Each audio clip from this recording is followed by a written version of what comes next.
بسم اللہ الرحمن الرحیم۔ السلام علیکم دوستو، نکاح کرنا ہمارے پیارے نبی سرور کائنات صلی اللہ علیہ وسلم کی سنت ہے۔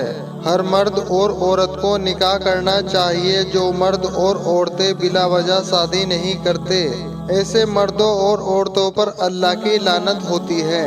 حدیث پاک میں ہے کہ جو انسان نکاح کرتا ہے تو اس کا نصف ایمان پورا ہو جاتا ہے۔ اس کا مقصد یہ ہے کہ شادی کرنے سے انسان بے شمار گناہوں سے بچ جاتا ہے۔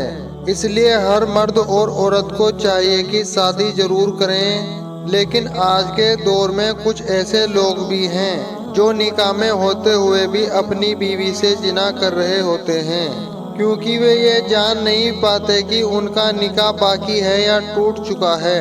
کچھ باتیں ہمارے مذہب نے ایسی ہمیں بتائی ہیں کہ آج کے لوگ اس کو تنگ نظری کہتے ہیں، لیکن ہم آج پوری ذمہ داری سے آپ کو اللہ تعالیٰ کی بتائی ہوئی حدود بتائیں گے کہ جن سے تعوذ کرنے سے میاں بیوی ایک دوسرے پر حرام ہو جاتے ہیں۔ آج کی اس ویڈیو میں ہم ایسے 7 اعمال کا ذکر کرنے والے ہیں کہ جن کے کرنے سے مرد اور عورت کا نکاح بغیر طلاق دیے ٹوٹ جاتا ہے۔ شریعت محمدیہ صلی اللہ علیہ وسلم نے 7 ایسے کام بتائے ہیں جن کو کرنے سے انسان کا نکاح ٹوٹ جاتا ہے اور میاں بیوی کا رشتہ ختم ہو جاتا ہے، میاں بیوی ایک دوسرے پر حرام ہو جاتے ہیں۔ یہ غلطیاں ایسی ہیں کہ میاں بیوی ان غلطیوں میں چاہے جان بوجھ کر ملوث ہو یا انجانے میں، ہر صورت میں میاں بیوی کا نکاح ٹوٹ جاتا ہے اور بیوی میاں کے لیے ہمیشہ کے لیے حرام ہو جاتی ہے۔ اس لیے ان غلطیوں اور حدودوں کے بارے میں جاننا ہر شادی شدہ جوڑے کے لیے لازم ہے، تاکہ وہ اپنے آپ کو ایسی غلطیوں اور گناہوں سے محفوظ رکھ سکیں۔ ناظرین گرامی، سب سے پہلا تو یہ ہے کہ اگر میاں یا بیوی دونوں یا دونوں میں سے کسی وجہ سے کسی ایک کی موت ہو جاتی ہے تو نکاح ٹوٹ جاتا ہے۔ اگر مرد مر جاتا ہے تو بیوی دوسری شادی کر سکتی ہے۔ اسی صورت میں نکاح طلاق دیے بغیر ہی ختم ہو جاتا ہے۔ نمبر 2، اگر شوہر یا بیوی دونوں میں سے ایک بھی دائرہ اسلام سے باہر ہو جاتا ہے تو نکاح ٹوٹ جاتا ہے۔ اگر دونوں میں سے میاں ہو یا بیوی اسلام کو چھوڑ کر دوسرا مذہب اپنا لیتے ہیں تو میاں اور بیوی کا نکاح ٹوٹ جاتا ہے۔ ایسی صورت میں طلاق لینے کی ضرورت نہیں پڑتی، کیونکہ نکاح مذہب تبدیل کرنے سے ہی ٹوٹ جاتا ہے۔ اگر کسی کے ساتھ یہ صورتحال پیش آئی ہو تو ان کا نکاح ٹوٹ جاتا ہے۔ اگر دونوں میں سے کوئی ایک اسلام چھوڑ دے تو پھر بھی میاں اور بیوی اکٹھے رہتے ہیں تو وہ حرام طریقے سے رہ رہے ہوتے ہیں۔ اگر وہ آپس میں ہم بستری کرتے ہیں تو وہ زنا کے جرم میں آئے گی۔ نمبر 3، کھلا، یعنی کہ بیوی کے کھلا لینے سے نکاح ٹوٹ جاتا ہے۔ اکثر لوگوں کا یہ سوال ہوتا ہے کہ کھلا کیا ہے؟ یہاں ہم آپ کو یہ بتاتے چلیں کہ کھلا عورت کی طرف سے ہوتا ہے۔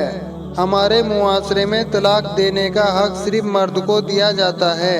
اگر عورت مرد کے ساتھ رہنا نہیں چاہتی، وہ اپنے شوہر سے طلاق لینا چاہتی ہے اور اس کا شوہر اس کو طلاق نہیں دیتا، وہ اپنی بیوی کو طلاق نہیں دیتا، آزاد نہیں کرتا، ایسی صورت میں بیوی کیا کر سکتی ہے؟ اگر کسی عورت کے ساتھ ایسی صورتحال پیدا ہو جاتی ہے تو شریعت نے بیوی کو کھلا لینے کی اجازت دے رکھی ہے۔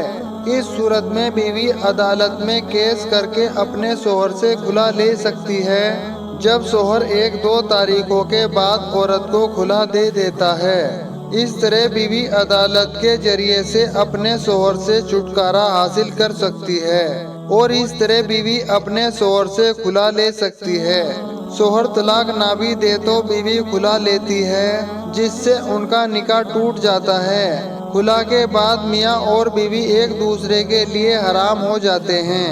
نمبر 4، اگر میاں یا بیوی میں سے کوئی ایک لاپتہ ہو جائے، کافی تلاش کے باوجود بھی لاپتہ ہونے والے کا پتہ نہ چلے، تو اس صورت میں بھی میاں اور بیوی کا نکاح ٹوٹ جاتا ہے۔ میاں یا بیوی میں سے کوئی ایک گھر چھوڑ کر چلا جائے، کافی عرصہ تلاش کرنے کے باوجود بھی نہ ملے، تو اس صورت میں بھی میاں بیوی انتظار کر کے تھک جاتے ہیں تو اس صورت میں بھی دونوں کا نکاح طلاق دیے بغیر ہی ٹوٹ جاتا ہے۔ اور ان کا رشتہ ختم ہو جاتا ہے، ایسی صورت میں وہ کسی دوسری جگہ نکاح کر سکتے ہیں۔ شریعت نے یہ عرصہ 4 سال مقرر کیا ہے، یعنی شوہر کو 4 سال سے زیادہ عرصے ہو جائیں تو قاضی اس کی بیوی کو نکاح سے آزاد کر سکتا ہے۔ نمبر 5، اگر کوئی مرد کسی عورت کے ساتھ شادی کر لیتا ہے لیکن بعد میں دونوں کو پتہ چلتے ہیں کہ ہم دونوں نے ایک ہی عورت کا دودھ پیا ہے، پہلے ان دونوں کو نہیں پتا تھا کہ ہم دونوں ایک دوسرے کے رضاعی بہن بھائی ہیں، بعد میں ان کو پتا چلا تو اسی وقت ان کا نکاح ٹوٹ جاتا ہے۔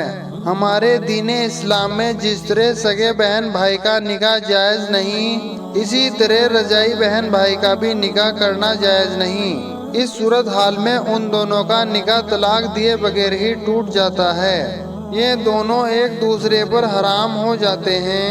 نمبر 6، علاج جس میں شوہر اپنی بیوی سے 4 ماہ ہم بستری نہ کرنے کی قسم کھا لے اور اس قسم کے بعد واقعی 4 مہینے ہم بستری نہ کرے تو نکاح ٹوٹ جاتا ہے۔